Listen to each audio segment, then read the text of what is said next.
Welcome to Health Coach for Women. Intentional living for more happiness and fulfillment in your everyday life with your host, Marsha Roopchand-Walker. Join Marsha as she shares her own personal wellness journey, as well as stories from our guests that will enlighten and inspire you to move towards better health and happiness.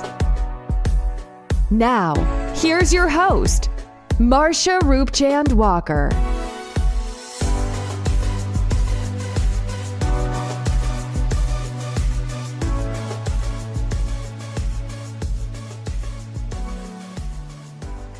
Hello, and thank you for joining me on another episode of Health Coach for Women. Today, I want to talk to you about sugar. So what do we know about sugar? Well, we know that sugar is in almost all of the foods that we eat. It's pretty much in everything, right? It's in about 74% of sugar is added to all the food that we eat, right? And we know that sugar is addictive. So what does sugar do to the body?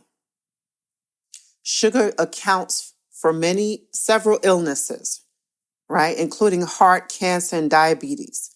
It accounts for these illnesses in addition to weight gain, brain fog, digestive issues, right? Everything is not all hereditary, but it's based on the sugar that we consume.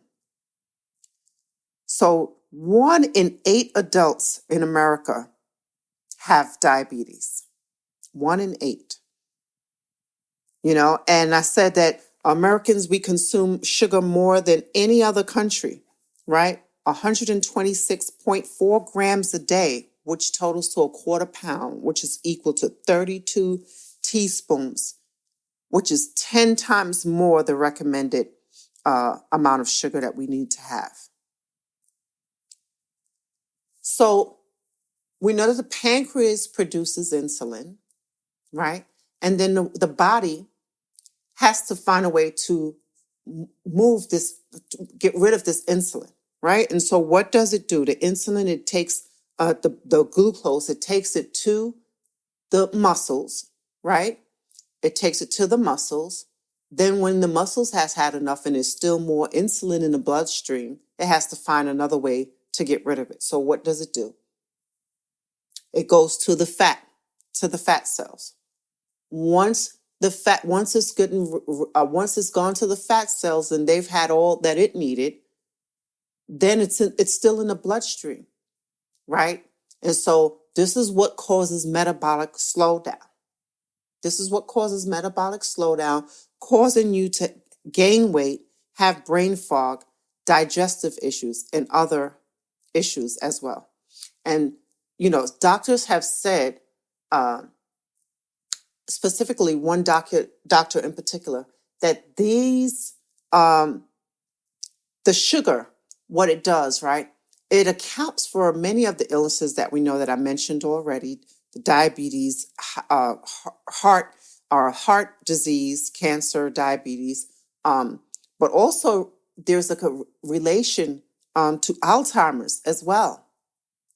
So we need to do something. We need to change the way we look at food, change the way we see food, and know that it's in almost every product, right? So what do we need to do? We need to stay away from the refined sugars.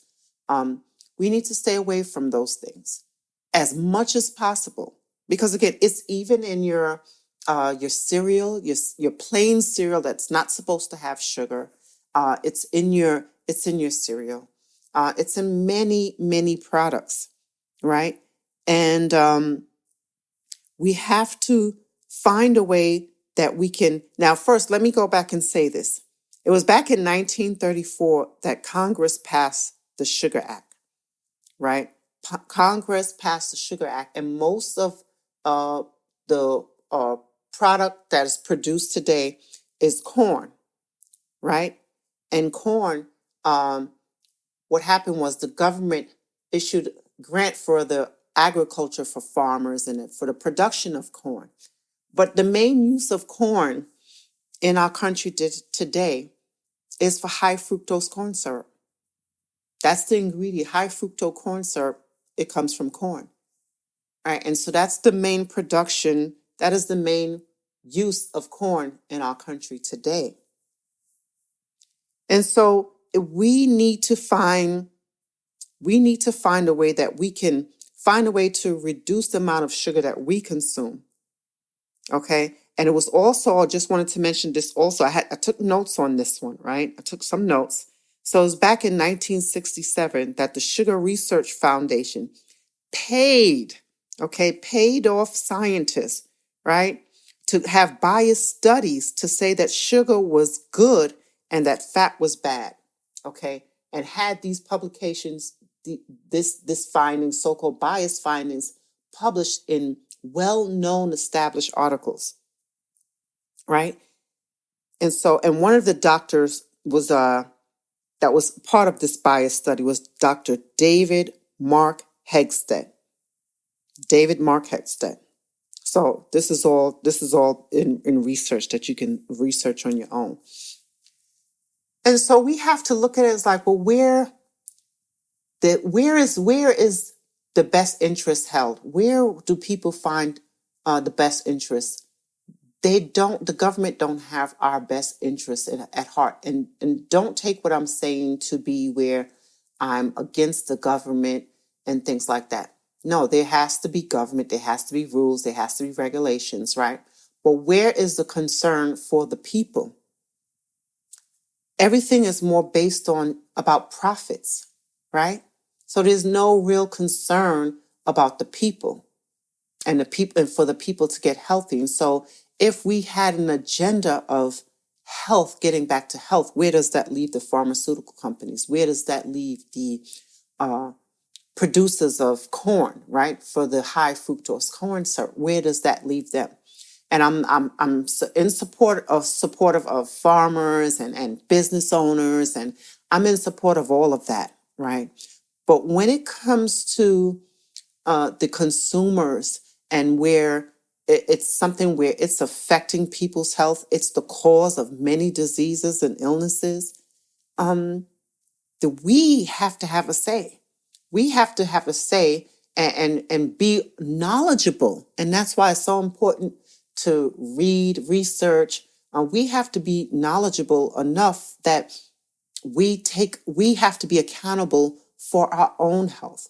You know, we can't just rely on the doctors. And I've mentioned this before in another episode of my podcast. We can't just rely on the doctors to just give us a prescription and make us well. There's things that we have to do on our part, correct? There are things that we need to do on our part as well, right? So it's not just about going to the doctor, getting a pill, seeing a nutritionist, and she's telling us what we need to eat, what we need to avoid, but we're not doing what we're supposed to do, right? So it all falls on action on our part as well. And so the body has to find a way to get rid of the sugar. And so when it doesn't, this is when all these different illnesses come into play, right? Weight gain, brain fog, digestive issues, lacking clarity and focus, depression, all these different things come into play because of our diet. And so what I found, and this is actually new to me, and this is from doing my own little research. There are things that you can do to keep your blood sugar levels down, right? And it doesn't have to be something like a prescription medicine, although those are good too. People use that to keep their blood sugars down. But there's things that you can do naturally to just be more knowledgeable. Read the labels, right? Read the labels. If you can avoid high fructose corn syrup, anything that has high fructose corn syrup, you want to stay away from those things altogether. You definitely want to find a way to stay away from those things, right? We want to look at everything that we eat.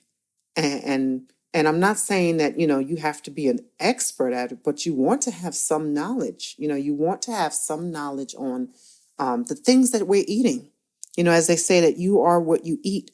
And that is absolutely true, because we know that too much sugar in the body, it causes the insulin resistance, right? Insulin resistance, or which equals that metabolic slowdown. And so too much sugar can cause kidney disease, heart disease, and as well, even Alzheimer's is what their new studies are finding, that these things are related. You know, these things are related, and it's all linked to sugar. So what I've discovered was that there is something natural called berberine, which is found in plants. And what that does is help to convert blood sugar into energy. So if this is why it's so important that the body needs to convert uh you know to convert the foods that we eat into nutrients. It takes what it needs and it eliminates the rest, right? And so the same thing happens with the insulin, right? And so we use it, we use the insulin, we use it, it is something that we need, right? But we don't need too much of it. Too much of anything isn't good for you. And so that's what berberine does. It's found in plants, and it converts that blood sugar into energy, useful energy that we can use. Okay? So we need to be very mindful of those foods that we're eating, looking at labels, reading those labels more carefully. As far as your syrup for your pancakes, you may want to switch to having either no syrup at all, maybe just some butter. There's different type of butters that you can use that does not come from milk. You have avocado, plant-based butter. It's so many different options that's available to you. But if you don't know, you don't know, right?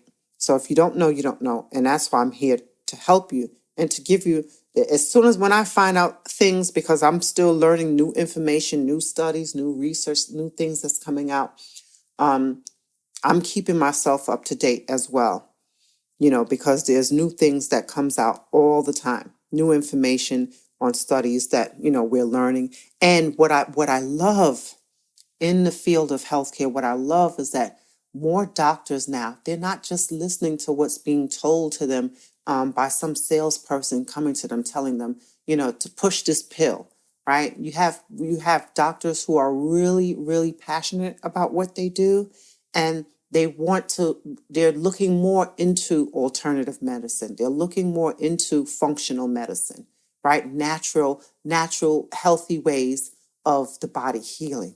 Because we do know that the body can heal itself, right? As long as we eliminate these toxins and free radicals and things that's not good for our bodies, we can heal ourselves. The body can heal itself and bring the body back to homeostasis, right? And so that is so important. So again, let's pay attention to the things that we eat. We don't need a lot of cakes and donuts and pastries, right? I know I used to do that sometimes when I'm going in, and I would stop and I would go and get, maybe I'll stop and get some donuts, for my coworkers at work, right? And so, but we don't know what we don't know at the time. So, more healthier choices, you know, avoiding those refined sugars, more natural sugars. There's agave syrup, it's natural.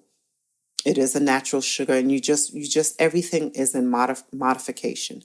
And so again, with your cereals, if you can find things with no added sugar, I don't eat a lot of cereal. So, and for me, when I do, I don't use milk. I use almond milk, because milk does tend to cause a lot of mucus, produces a lot of mucus in the body. And so I use almond milk, coconut milk, right? That's what I choose, my preference and what I choose. But again, for me, that's why for me, supplements are important for me, because I don't consume milk, right? And cheese, have consumed cheese very moderately and sparingly, because it produces mucus. So I do my best. I have been eating pizza, so I have had pizza, and so I want to get back to making my own homemade pizza with the vegan mozzarella cheese, things I've done that before, and I do it. I just haven't done it lately. So yeah, I can come out and say, yes, this is what I've done. I've had some pizza and it's okay. I think everything in modification is okay. It's not about deprivation, right? That's not what it's about. It's not about deprivation. It's about moderation, right? And knowing your body and knowing how your body works, right? And knowing the foods that make you tired, that make you have more foggy brain, that make you feel more fatigued, that make you feel more depressed, right? So you have to get to learn your body. And that's why in my program, I do what we call the elimination diet, where we go through eliminating certain foods and paying attention to what our bodies are experiencing by removing those certain foods and then slowly introducing them back to the body, right? And so we get to find out what foods are triggering, what foods are causing us to have foggy brain, what foods are causing us to have low energy levels, right? What foods gives us more energy, and so that is what I do. So we need to definitely be more in control of ourselves and the things that we choose to eat and put into our bodies. Because the pharmaceutical companies, they're not out to try to help you and make you healthy. And I mean, and that's just the honest truth. Because if you were, then where does that leave them as far as making money, right? And millions and millions of dollars, if not billions, of dollars in pharmaceuticals and pharmaceuticals all the time, and we have to reclaim our health. We have to reclaim that. We can't rely on the government. We can't rely on the doctors, right? And we all know that doctors are human too, right? It's just because you may have been diagnosed with a certain illness, it's not a death sentence. It's not a death sentence. And so they are human as well. And they too can make mistakes. And they are not the ones that have this final say on your life, right? And you have to trust and believe and want to be better and want to get better. And it's by, doing the things that you need to do, doing the thing. It's not just one thing, now diet is very important because you are what you eat, right? And so taking the time to just read some food labels, taking the time to say, you know what, I don't want any white sugar. I don't want any refined sugar or bleach flour or, anything like that, or a lot of heavy carbs. You want to go with more natural products, maybe less carbs, a whole lot less sugar, less sodium, all these different things. As a collective, right? As a collective, not instead of maybe having that bagel, have half of the bagel, right?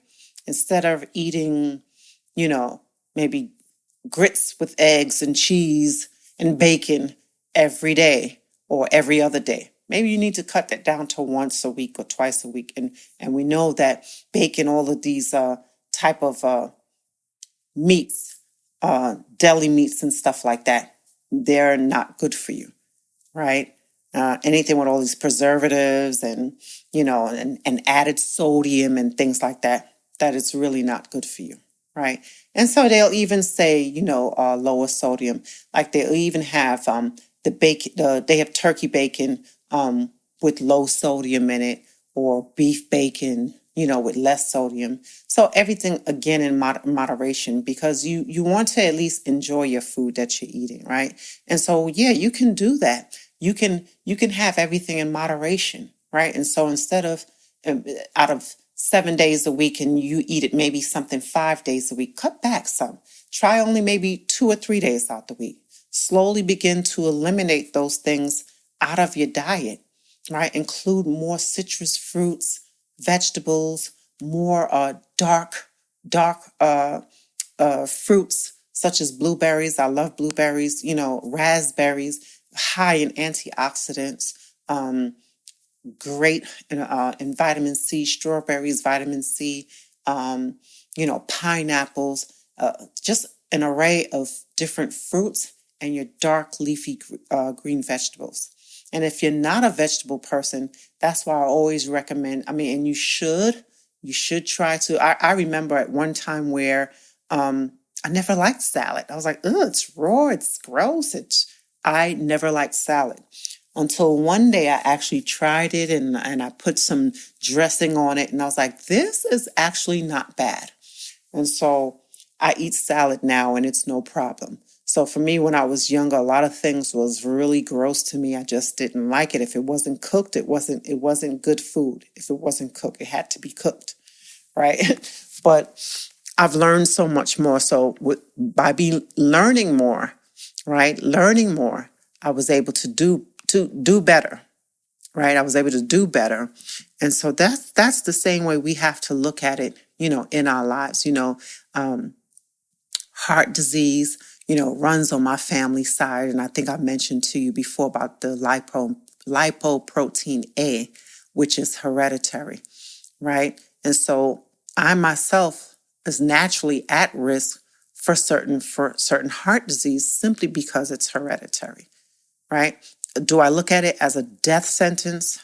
Right? Do I look at it as a death sentence? Oh, it's in the family. Most of everybody on my father's side of the family have passed away from heart disease. Yes, that is true, but does that mean that will be the outcome for me? No, hopefully not, right? And so I do everything that I can to just eat healthier, right?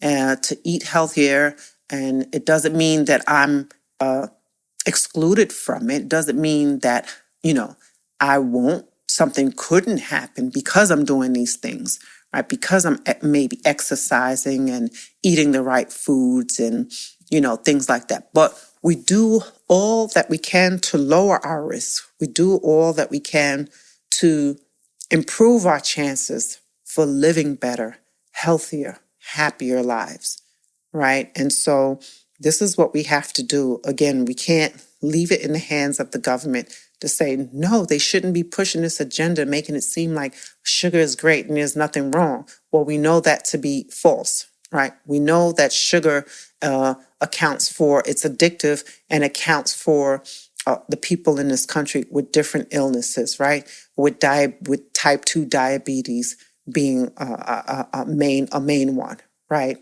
With the insulin resistance and metabolic slowdown. And, we have to be in control of our lives. We have to be the ones to say, okay, when we go to the store, we're choosing to say, not going to buy this instead of this high fructose corn syrup to go with your pancakes. Maybe I'll just add a little bit of natural plant-based butter. Maybe I'll just go with some agave syrup, right? It's natural. It doesn't have that high fructose corn syrup, right? And then we have to look at things too, that how is things processed in the body when something is natural that comes from the plant, from the earth, that's natural, that doesn't have any known side effects or anything like that, how that's processed in the body. Let's think about that for a minute. Something that is natural, found in nature, that doesn't have many side effects, that doesn't have any side effects, right? And when we consume it, what it does to our body. Well, it's something natural. It's not foreign. It's something that it's in nature, right? As we take as opposed to something being artificially created, right? Artificially created. A good example of that is the preservatives that are found in our foods, right? In those deli meats in our foods, and it's in a lot of things that we eat, right? Preservatives, because that preserves the shelf life of the food. So we need to look at how does that play a part in our bodies. How does our body react to that? And so sometimes we don't understand why maybe we have this issue. We have bloating issues, or we have digestive issues, or irritable bowel syndrome, and we can't figure out what's causing that, right? It's coming from the foods that we eat. It's coming from the food. And so what I want is just for people to be more knowledgeable, make better and wiser decisions, in what they choose to put into their mouths, because we are the only one that can be in control of ourselves, right? And how we take care of ourselves matter, right? How we take care of ourselves matter. And so let's do that. You know a little bit more about sugar, the insulin, and how that works, and why when insulin resistance can cause that metabolic slowdown, because it's the body's trying to find a way to get rid of this insulin, right? And it's trying to find a way. It went to all outlets already, to the muscles, the fats. It went to everywhere it can go to try to get rid of this extra sugar, insulin, right? And it's not finding a way. So now the body is causing it. Now it's manifesting how? In digestive issues, bloating, weight gain, this, that, and the other, and all kind of other illnesses. So we know why now, and we know how it works and what we could do to improve that. So let's make better choices, better decisions. Let's eat more natural foods, Stay away from those refined sugars and high fructose corn syrup. We need to just get rid of that stuff altogether. We need to just get it. And unfortunately, it's in the cereal. And people with children that have cereal, it's in the cereal. So maybe if you can find some natural that does not have it, and they are out there. So you have to go to your Whole Foods, your Trader Joe's, your natural supermarkets, right? That have better products. And it may cost you a little more and it may not, right? So it just depends. People think that, eating healthier it costs more money. Not necessarily so, right? Not necessarily so. When you go to your local farmer's market, prices are a little cheaper. With some things, it may be a little bit more. It depends, right? It depends on what it is. So you just have to go out there, do a little research, look, search. It's worth it, and it's worth the time to do it. And I think that's about all that I have for you on this episode. I definitely want to go more into the topic of diabetes. I definitely want to touch more on that. And so hopefully with next week's episode, I'd like to bring a guest in so that we can talk more on diabetes and living with diabetes. All right. Thank you so much for listening in on this episode, being a part of the show and listening in. I appreciate and love you all. Bye for now. Thank you so much for listening to Health Coach for Women with your host, Marsha Roopchand-Walker. If you've enjoyed this podcast, please be sure to rate, subscribe, and review on your preferred podcast listening platform. We really appreciate that effort. Until next time.